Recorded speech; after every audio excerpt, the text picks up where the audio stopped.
নমস্কার, আশা করি সকলে ভালো আছেন। আজ সরপুঁটি মাছের একটা রেসিপি শেয়ার করব। একবার এইভাবে সরপুঁটি মাছ রান্না করে দেখতে পারেন, ভাতের সাথে খেতে কিন্তু অসাধারণ লাগে। তাহলে রেসিপিটা শুরু করা যাক। আমি এখানে 6 পিস সরপুঁটি মাছ ধুয়ে পরিষ্কার করে অল্প লবণ আর হলুদ মাখিয়ে রেখেছি। গ্যাসে কড়াই বসিয়ে 5 টেবিল চামচ সরষের তেল নিয়েছি। তেলটা গরম হলে প্রথমে মাছগুলো ভেজে নেব। প্রথমে আমি 3 পিস মাছ দিয়েছি। এই মাছগুলোকে উল্টে পাল্টে ভেজে নিচ্ছি। এক পিঠ ভাজা হয়ে গেছে, মাছগুলোকে উল্টে দিলাম। একইভাবে আরেক পিঠও ভেজে নেব।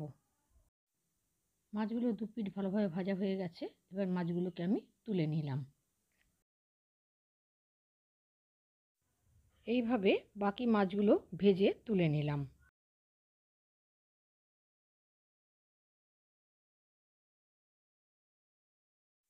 এরপর কড়াইতে যে তেল ছিল তার মধ্যে একটা আলু আমি লম্বা লম্বা টুকরো করে কেটে নিয়েছি, সেটা দিয়ে দিলাম। অল্প লবণ আর হলুদ গুঁড়ো দিয়ে আলুটাকে ভেজে নিয়েছি। তবে মাছে আলু পছন্দ না করলে নাও দিতে পারেন। আলুটা আমার ভাজা হয়ে গেছে। আলুটা তুলে আমি একটা পাত্রে রেখে দিলাম। এবার ওই তেলে ফোড়ন দিলাম হাফ চা চামচ কালো জিরে। ফোড়নটা একটু ভেজে নিয়ে 3টে ছোটো সাইজের পেঁয়াজ আমি কুচিয়ে রেখেছি, সেই পেঁয়াজ কুচিটা দিয়ে দিলাম। পেঁয়াজটাকে একটু লাল করে ভেজে নিয়েছি। গ্যাসের আঁচ মিডিয়ামে রেখে পেঁয়াজটাকে 2 মিনিট ভেজে নিয়েছি। তারপর দিয়ে দিলাম 1.5 চা চামচ আদা বাটা, 1 চা চামচ জিরে বাটা, হাফ চা চামচ লঙ্কা বাটা, ঝালটা স্বাদ অনুযায়ী দিতে হবে, হাফ চা চামচ কাশ্মীরি লঙ্কার গুঁড়ো, হাফ চা চামচ হলুদ গুঁড়ো আর আন্দাজ মতো লবণ। মশলাগুলোকে একটু নাড়াচাড়া করে নিয়ে অল্প জল দিয়ে মশলাগুলোকে কষিয়ে নিয়েছি।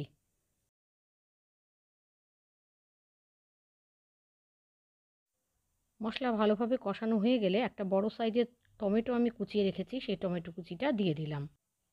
টমেটো কুচিটাও মশলার সাথে কষিয়ে নেব যতক্ষণ না টমেটোটা গলে যায়। টমেটোটা নরম হয়ে গেলে পরে আন্দাজ মতো জল দিয়ে দিলাম। জলটা দেওয়ার পর মশলার সাথে ভালোভাবে মিশিয়ে নিলাম। এবার এটাকে ফুটতে দিতে হবে। ঝোলটা যখন ফুটে উঠল তখন ভেজে রাখা মাছ আলু দিয়ে দিলাম আর পাত্রটা ধুয়ে সামান্য জল দিয়ে দিলাম। মাছ আলু দেওয়ার পর ঝোলটা যখন ফুটে উঠল তখন মাছগুলোকে হালকা করে একটু উল্টে দিলাম।